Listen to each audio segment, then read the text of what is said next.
Okay, so we're going to be continuing our conversation about nuclear chemistry, and today what we want to look at are types of nuclear reactions. And there are many types of nuclear reactions, and what I want to focus on today are natural transmutation reactions, okay, or another word for it, or another phrase for it would be natural decay. So natural transmutation and natural decay really just mean the same thing. What we're talking about here is when an unstable element, and particularly, guys, what we're talking about is the nucleus of an unstable element. Remember, we're talking about nuclear chemistry, so we're not talking about chemical stability, we're talking about nuclear stability or instability. So an unstable nucleus will change into a different, more stable nucleus.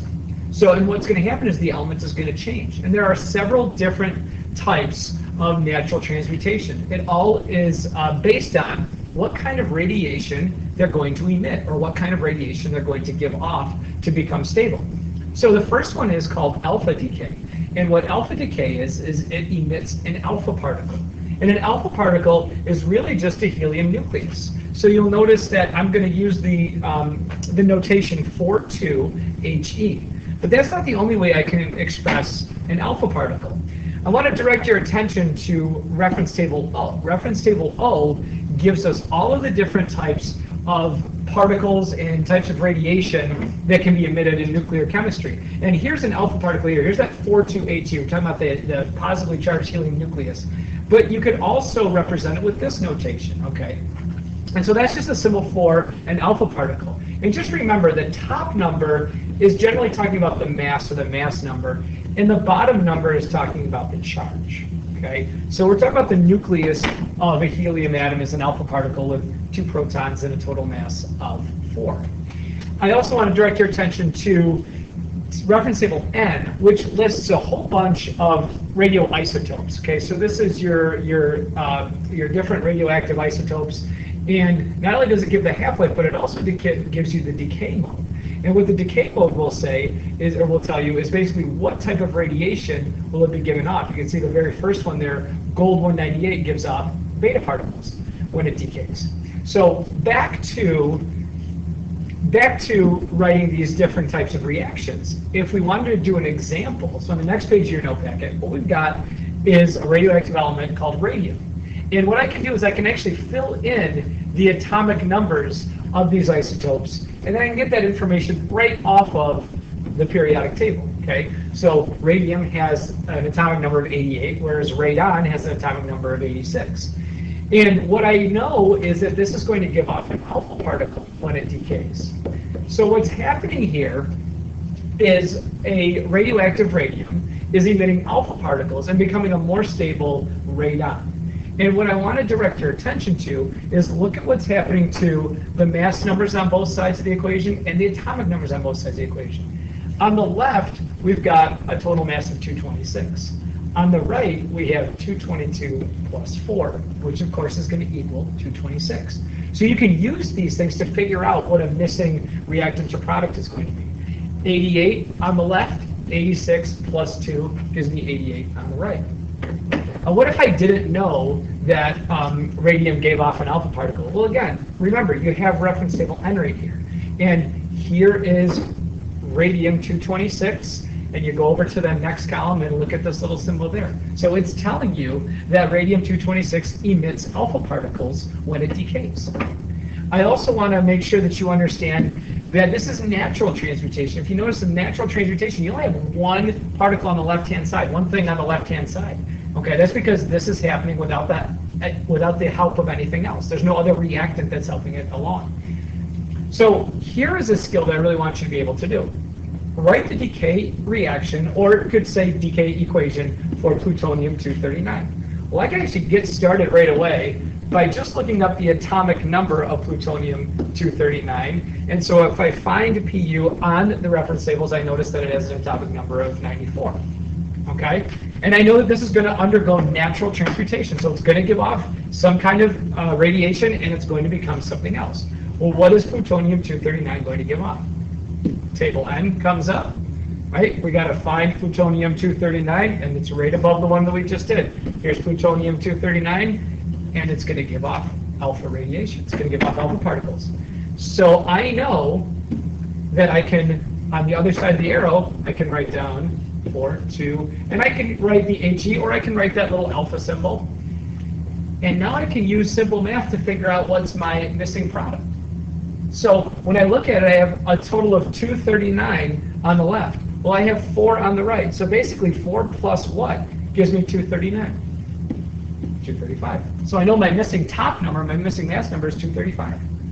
And I have 94 on the left, and I have 2 on the right. So 2 plus what gives me 94? 92. Now once I have this, we should remember all the way back in Unit 1 that what identifies an element is atomic number. Okay, so all I've got to do is look up what element has atomic number 92, and that will tell me what it becomes.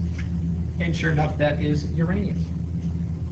So that's not the only, that's just alpha decay. There's something also called beta decay. And in beta decay, the nucleus is going to emit a beta particle. And a beta particle is really just a fast-moving electron. So 0 is the top number. These things are massless. 0 is the top number, and the bottom number is -1. And I can look at reference table O, and I can also use this notation. Okay, 0 for the top number, -1 for the bottom number, and that letter B, that kind of fancy letter B right there. And again, it's going to follow the same type of format in that I can look up atomic numbers. I can look up the atomic number for lead is 82. And I can look up the atomic number for bismuth is 83, and sure enough, I can figure out that what must be missing here is something that has a mass number of 0 and an atomic number of -1. Okay, so what's missing there would be a beta particle. So again, if you look at the top numbers, I have 214 on the left. On the right, I have 214. So 214 plus 0 gives me 214. And on the right, this is a rare case where the atomic number actually goes up. I have 82 as my atomic number, and I have, on the right, I have 83.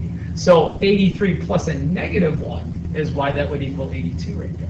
So again, this is just a different type of radiation that's emitted. And if I didn't know that lead-214, if I wasn't sure if it emits a beta particle or an alpha particle, again, you just got to find it on reference table N. If I can find lead-214, well, in this case, this one, and this is actually just selected radioisotopes. So not every single one of them is going to be there. However, the next one will have that. Okay. So we look at the next example. I'm going to have you write a decay equation. Right. So write the decay reaction for gold 198. So gold 198, no problem. I can just get it started. 198 AU. If you look up the atomic number of gold, you'll find that it's 79. The question is, what kind of radiation is gold 198 going to emit? Table N. So we go back to table N, and I scroll up. The very first one is gold 198, and I go over to decay mode, and yep, it's going to give off a beta particle. So I know it's going to give off a beta particle. So I can actually write that down right on the other side of the arrow. 0 minus 1e or 0 minus 1b. And I just got to find simple math to figure out what it's going to turn into. So again, the mass number of 0 right here is going to tell you that my missing mass number is still going to be 198. Still going to be 198. And now if I look at the bottom numbers, I have 79 on the left and a -1 on the right. So in this case, my missing atomic number would be 80. Again, how do I figure out what element this is? I would look up the atomic number. The element with the atomic number of 80 is mercury, Hg. And lastly, another type of natural transmutation is positron decay. And in this case, the nucleus emits a positron, which is actually just kind of the opposite of an electron. It's still got a mass of 0, but it's got a +1. So in this case, I would show you an example of something, and again, you'll notice that mass numbers don't change. So for something like this one, neon has an atomic number of 10, fluorine has an atomic number of 9. So what's missing? Well, it must be a particle that has 0 mass and a charge of +1. Okay, and again, I can find this on reference table O if I wanted to know what the mass and charge of a positron is. Okay, we can find that. Here it is right here at the bottom, positron. Okay, you can use this notation or you could use this notation. Okay, and you'll find it on reference table N under decay mode as a B+. So let me show you how that's going to look. Well, let's write the decay reaction or decay equation for calcium-37. Again, I can start off. Calcium is Ca. I'm telling you it's got a mass of 37. And I can look up its atomic number, which is 20. And I know that I can just draw the arrow because this is going to undergo natural decay. So again, I'm probably going to have to look up just to make sure. Now I'm telling you it's positron, but why don't we find it? Sure, there it is right there. Calcium-37, here it is. I go over to the decay mode, and it's B+. So I know that that's going to give off a positron. So I can put the 0 plus 1 E, and then I can simply do some simple math to figure out what's missing. Well, I know my mass number is going to still be 37, because 37 plus 0 gives me 37. And my missing atomic number is 19, because 19 plus 1 is 20. What is element 19? With an atomic number 19? Potassium, K. That's basically how you do that. Now, a couple of things. I want you off to the side of your note packets. There's something I want to talk about, which are basically the strength or the power of these things. I do want to mention gamma decay. Gamma particles, if a nucleus emits a gamma particle, there's no change in mass or no change in charge. But these are really, really, really high energy particles. Okay, think about them, compare them to like an X-ray. Okay, these things have really, really, really powerful, as far as their penetrating power goes, these things are really powerful. I'd like you to copy down this chart that compares alpha, beta, and gamma. Okay, your alpha particles have a positive charge, your beta has a negative charge, your gamma has no charge. If you look at reference table O again, we go back to reference table O, and we look at gamma radiation, you're going to see the top number is 0, the bottom number is 0. Massless, chargeless, but they're hugely intense as far as energy goes.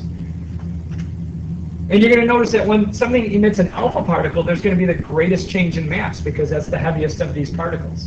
And as far as penetrating power goes, alpha is weak, beta is pretty moderate, and your gamma ones, those are really, really, really strong. Again, think of them like X-rays. So what would be, this was just natural transmutation. There's also something called artificial transmutation. What I want to show you with artificial transmutation, I want to tell you what it is first of all, okay? Artificial transmutation is when the change of nucleus is caused by the bombardment of the nucleus with particles. So basically they have something that has a stable nucleus, and you're going to make it unstable by bombarding it with particles. And then the decay is going to occur. So the other examples with natural decay, those things just happen on their own. They're radioactive. So they're unstable, their nuclei are unstable, and they're going to undergo a decay and become more stable. This artificial transmutation, these things are stable, they're going to get bombarded with particles and become unstable, and then they're going to decay. So if you look at how this example is different than the other ones, we've got two things on the left of the arrow now. One is going to be an element, and the other is going to be some example from reference table O. Like in this case, if I just fill in the missing atomic numbers, nitrogen's missing atomic number is 7, helium's is 2, oxygen is 8, and you got hydrogen, which is 1. And just notice how the math checks out. 14 plus 4 gives you 18 on the left. 17 plus 1 gives you 18 on the right. Okay? 7 plus 2 gives you 9 on the left. 8 plus 1 gives you 9 on the right. So those top numbers and bottom numbers are going to balance.